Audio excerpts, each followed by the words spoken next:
Hello there. Today I will be sharing thoughts on the Edgic for this 6th episode of Survivor Season 41. If you don't know what the Edgic is, I will link a great article from Inside Survivor in the description explaining it all. I will go through each player and give my thoughts on their edit from Episode 6, winning chances, and whether I consider them a contender to win. Visibilities are determined by how much they are on screen, how many confessionals they have, and if they receive any SPV. Nobody was voted out this week, which makes it a weird episode to look at from an Edgic perspective.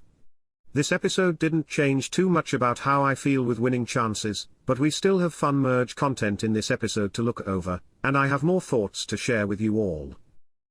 Danny had a good amount of focus this week, giving us many thoughts throughout the episode. It was Danny who had the idea to try to cover up sending Erika to Exile Island, and we also get his thoughts on how the game is going. Danny is afraid of the women coming together and voting off the men, and is setting the target on Erika. We see Danny being connected in the edit with his new alliance, and he has picked up in screen time solidly in recent weeks. Danny's biggest flaw is his lack of screen time in episodes 2 and 3, and his lack of personal content, while also being a part of the Luvo tribe, who are looking doomed as a whole. Danny receives a complex personality rating this week, and is essentially eliminated from winning contention. This was a relatively quiet episode from Deshawn, similar to last week, but we did hear his thoughts on the game. Deshawn tells us that while he is trying to act like he wants to be Luvo 6 strong, in reality Luvo is going to turn on each other at the merge. Later on, we see Deshawn willing to turn away from working with Luvo and work with this new alliance with Shan, Liana, and Danny. He still has decent content overall, but Deshawn has been a little quiet for a winner in my eyes, and is on the Luvo tribe, which is also a knock against him. Deshawn receives a middle-of-the-road rating this week, with middle-of-the-road chances to win. This was a breakout episode this week for Erika, who had the most screen time of anyone this episode, a first for her this season. Erika drew the Grey Rock, and was not picked by her tribe to join them at the merge feast, which we heard from her perspective multiple times. Erika gave us her backstory, which was her first personality of the season, and had personal scenes multiple times in the episode. Erika also gave us her strategy that she now wants to play like a lion while being seen as a lamb, which I believe is enough strategy from her to qualify for a complex personality positive rating this week. At this point, Erika has a low chance to win, but I don't think she is completely out of it, even with her negatives. Evvie follows up a string of quieter episodes with another relatively quiet episode again at the merge. Evvie mostly gives us narration this episode, telling us that they and their tribe have had no food in recent days, and also tells us that they feel safe for the first vote of the merge, which we know isn't necessarily true. There is not a lot of content to unpack from Evvie this week, and their biggest flaw at this point is their drop in screen time combined with their lack of personal content so far this season. Evvie's rating this week is middle of the road, with low chances to win at this point. Heather has had very low visibility all season long, and this episode doesn't change that. We essentially heard nothing from Heather this episode, and was only mentioned by Sydney as being someone she could not stand.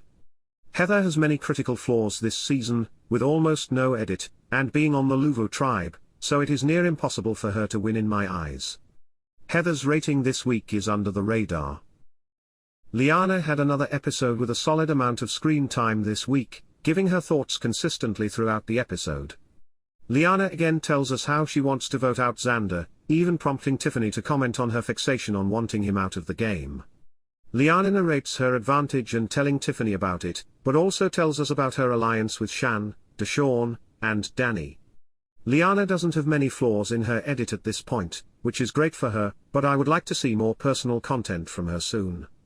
Liana receives a middle-of-the-road rating this week, with one of the highest chances to win. Naseer had a quiet episode this week, following up a bigger edit from last week. Naseer drew the Grey Rock this week, like Erika, but was picked to join the merge feast. This resulted in Naseer telling us he feels safe, but we know that he might be in danger depending on what Erika decides with the hourglass on Exile Island. We also saw a scene of Naseer and Xander speaking, which could indicate an alliance from them in the future.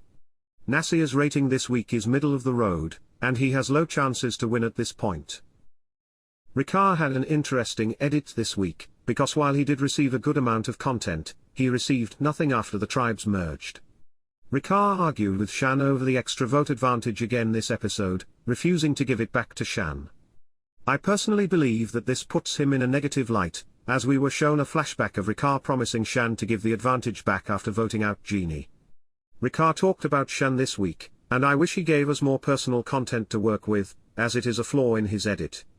Ricard receives a middle-of-the-road rating this week, with a low chance to win. Shan had another large edit this week, which is the norm this season for her. Before the tribes merged, we saw Shan argue with Ricard over the advantage this week, where I believe Shan was shown to be in the right, not giving her negative tone. We hear Shan's thoughts about her alliance with Ricard, where she tells us that she doesn't trust him as much, and tells us that she feels better about her alliance with Liana. We also hear Shan talk about her alliance with Danny and Deshawn, meaning we know where Shan stands in the game. Shan receives a complex personality rating this week, with one of the highest chances to win, with her main flaw being her overabundance of screen time. Sydney had another quiet episode this week, where we don't hear much from her or see her often. Sydney tells us that the Luvu tribe has no solid alliances as they have not been to a tribal council, and later tells us that she wants to vote out Erika. We don't get much else from her, so we don't know where she stands with anyone in the game at this point. Sydney is struggling with low screen time this season, and a lack of personal content at this point in the game. Sydney receives a middle-of-the-road rating, and is essentially eliminated from winning. Tiffany has another middle-of-the-pack level of screen time this week, which gives her a very consistent edit across the season so far. We consistently hear from Tiffany about her strategy and how she feels in the game in every episode, even when her tribe has not gone to tribal council. Tiffany this episode tells us about her place in the game, feeling on the outs of the merged tribe, going with everyone at the moment. She also tells us that she no longer trusts Liana because of the advantage, giving her less loyalty moving forward. Tiffany receives a complex personality rating this week, with one of the highest chances to win in my eyes. Xander this week had a middling amount of content, which is becoming a standard for him. Xander mostly narrated his thoughts on the merge this week, and how he was feeling going into it, and not quite making it in his eyes. His screen time this season has mostly been centered around his advantages, or has been him giving narration about events around him. A big flaw from Xander is his lack of personal content, which I'm fearing is too late for him at this point. Xander receives a middle-of-the-road rating this week, with low chances to win. My contenders this week are Shan, Tiffany, and Liana. At this point, Shan and Tiffany are neck and neck to win at this point, with Liana falling behind them, but it's still anyone's game. Those are my thoughts on the Edgic this week, and I look forward to seeing how the edit progresses with the cast this season. Thanks for watching.